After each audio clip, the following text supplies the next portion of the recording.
Welcome to the PI Guide. My name is John Morris. I am a Colorado licensed professional private investigator. Today we will be going over some of the most often asked questions that I get from new and aspiring private investigators. How much should I charge? What should I set my hourly fees at? And what other fees should I be charging? Now, I know when I got started in this business, I had a ton of questions, and what should I charge was right there at the top of the list. It was one of the big questions that I had. I was also very confused about retainers. Should I get one? How much should it be? Things like that. In our next video, we will be covering in depth the questions like, should I get a retainer and how much should my retainer be?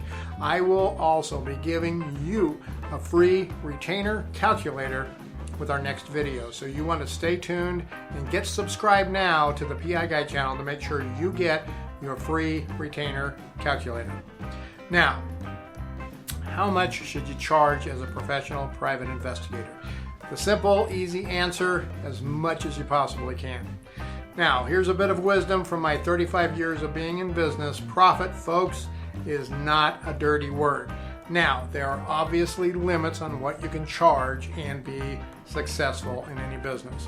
If you are a new PI with zero experience, then charging $150 an hour is probably not going to lend itself to you getting a whole lot of jobs out there. On the other hand, though, if you're out there selling yourself as a rookie and only charging $25 an hour, you are doing yourself a great injustice. Another great thought to keep in mind, folks. Busy is not profitable. Profitable is profitable. And if you are the cheapest game in town, it is going to be very difficult for you to be profitable, as you will be too busy focusing on little things versus focusing on profits. The best way to determine your hourly rate is to do your homework and see what your market will bear. The easiest way to tell what your market will bear is to see what your competitors are charging. And the easiest way to see what your competitors are charging, folks, it's just to ask them. That's all you have to do is ask them. You need to shop your competitors as much as they shop you, and I can guarantee you, folks, they will shop you. Now, don't be worried every time you get a call. Don't get paranoid and wonder, was that one of my competitors? You don't need to worry about that. Just answer every call as if it is your next big case, and everything will be just fine. Now, get on the internet and search for private investigators in your town, or in your city, or your county, or your region. If you're in a larger city, search for ones that work in the same specialty areas as you do. So, if you do surveillance, and let's say you're based out of Detroit, search for Private Investigator Surveillance, Detroit. Now, jot down a few of their names and phone numbers so you know who you are calling. Yes, you're going to have to call them. Next, write down a good pretext for your call. You need to have a story all ready to go. Something simple like, I'm going through a nasty divorce. I'm pretty sure my wife is drinking when she has the kids, and I need evidence of that. Is that something that you can help me with? That would be a pretty good pretext. Make sure, though, that you have answers to some obvious questions. Like, what part of town does she live in? Does she work? What days does she work? When does she have the kids? What days does she have the kids? Does she have them in the evenings, on the weekends? How many kids do you have? Does she drive? Does she go to the bars and drink, or does she drink at home? Does she have friends with her when she drinks? Most PIs are going to screen their customers prior to providing a cost, so these are good things to remember anyway, so you can ask your own clients as well. Some PIs will just say, yeah, we can help. Surveillance runs $70 an hour. Every PI is a little bit different, but if you talk to 4 to 6 of your competitors, you will have a good idea of the costs out there for similar work to what you will be providing. If they give you a lump sum fee or a retainer fee, ask for details like, what is the hourly fee? How many hours surveillance is that? How much do you charge for travel time? Does that cover court costs? Things like that. You can also pull these pretext calls off as calling for a friend. This really helps if you don't know all of the answers, or calling as a concerned grandparent. Make sure you also call using *67, then the phone number. This will block your phone identity from them. Or if you have a burner phone, use that. On occasion, you can find a Contact Us form on your competitor's website.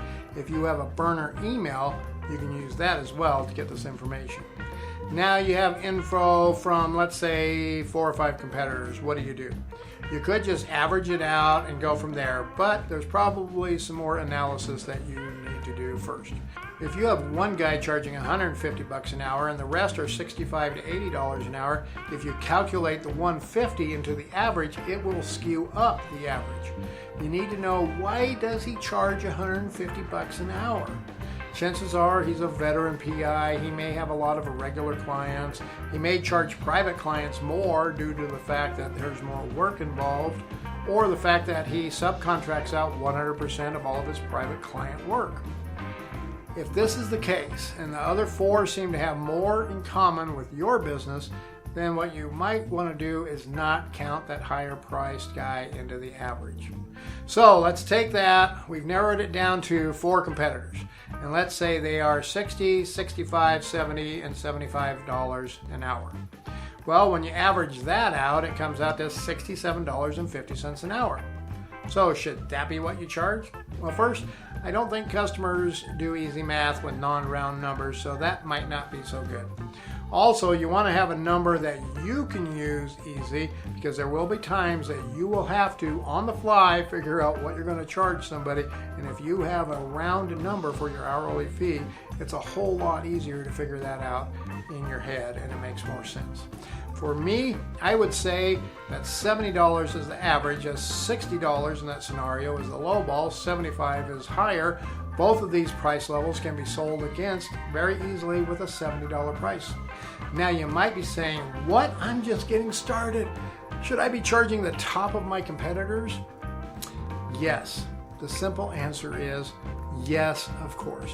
If you go out and do a surveillance for your client, is it worth any less in value to the client than someone else doing it? Is the evidence that you gather less valuable than the same evidence if another PI gathers it?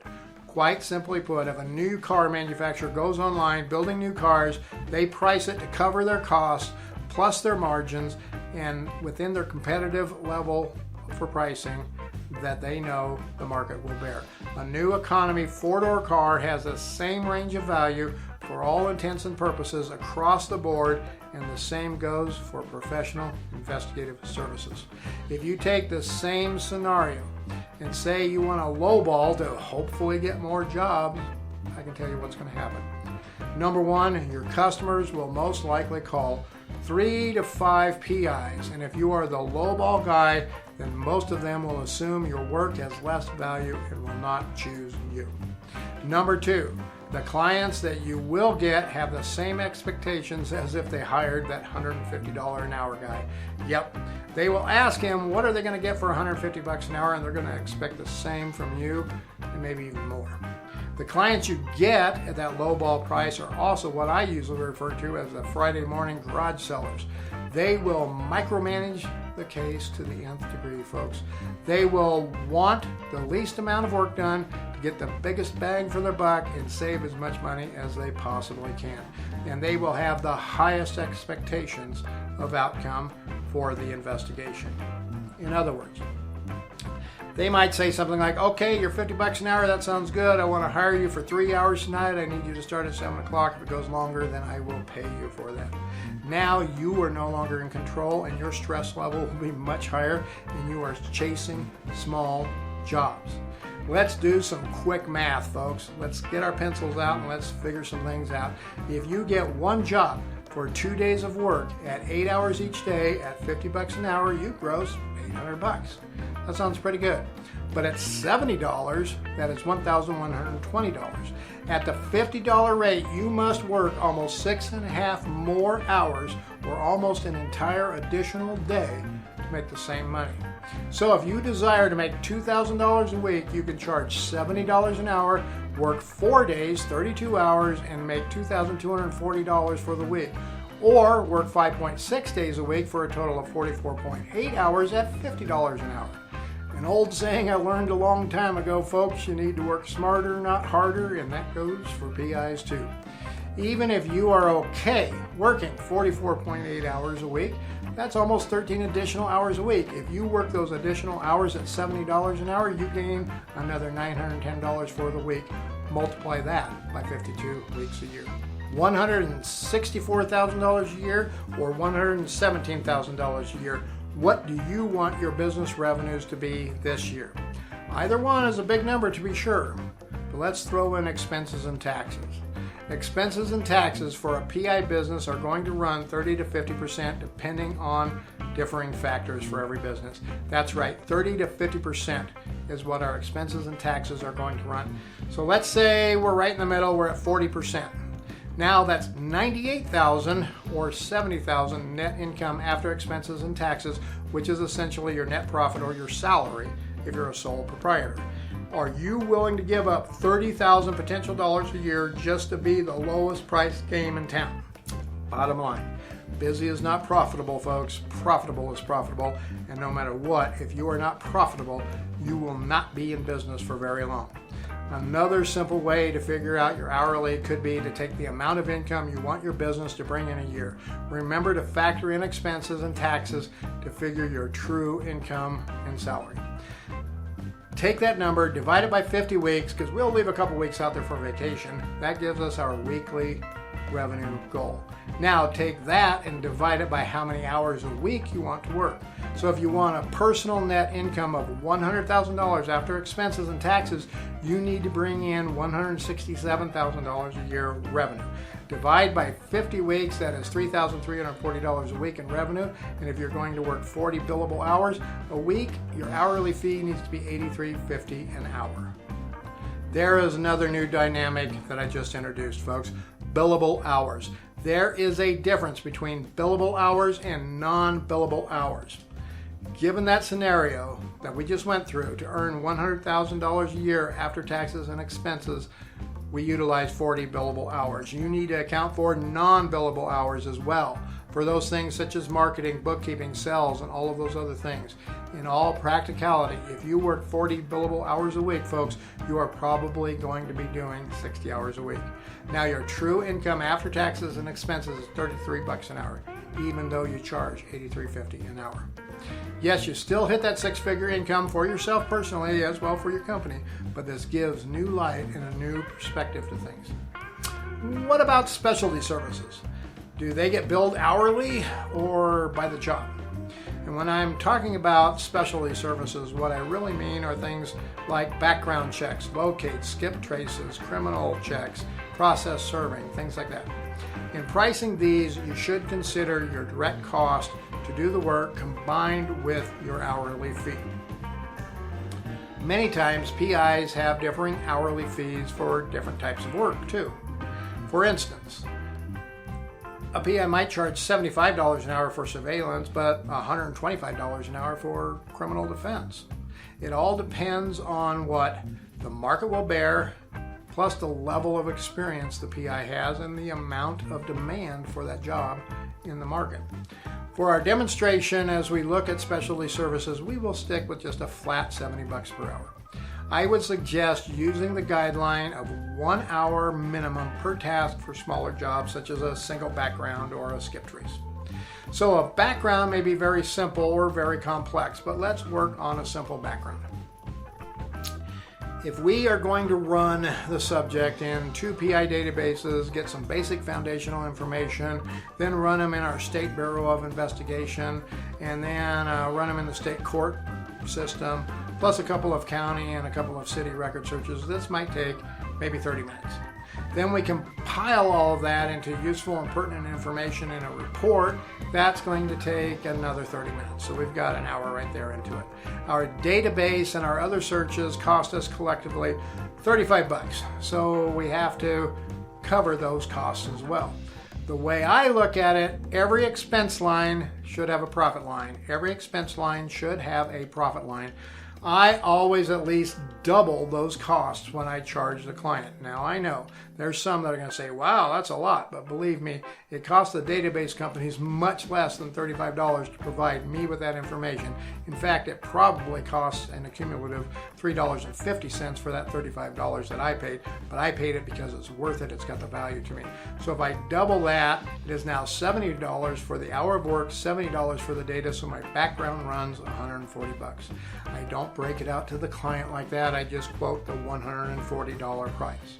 You have to keep in mind too that even though it looks like an hour of work, it also takes you away from other work, interrupts from other work, and is a one-off 1 hour job. It probably takes almost as long for you to sell those specialty jobs as it does a larger job too. So you need to keep in mind how many non-billable hours are involved in a job.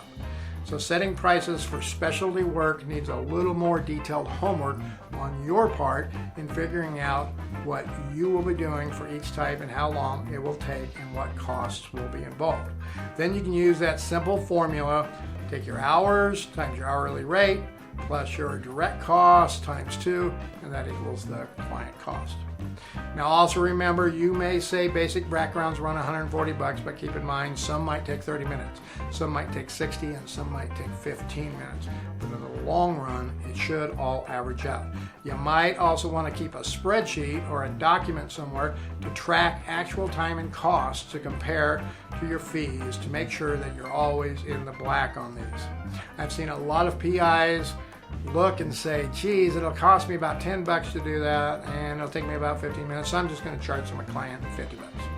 But what they do is they end up making minimum wage or less for that work, when in fact it is specialty work for them, and it takes away from the higher level and the higher paying jobs. Another example is process serving. Some PIs do this as a side gig and try to compete with regular process serve companies in price. By doing that, they cut their average hourly pay way down, and they tend to be chasing small jobs all the time rather than chasing the large jobs. We will be discussing process serving as a private investigator service in a future episode of the PI Guide too, so stay tuned for that. Next week, we will discuss retainers for PI work, and I will give you a free retainer calculator to use for your business to calculate your retainer fees for your clients. So now go down below, click that subscribe button so you will stay notified when that episode comes out. Hit that thumbs up for me, folks. I would really, really, really appreciate that. And remember, folks, stay safe out there.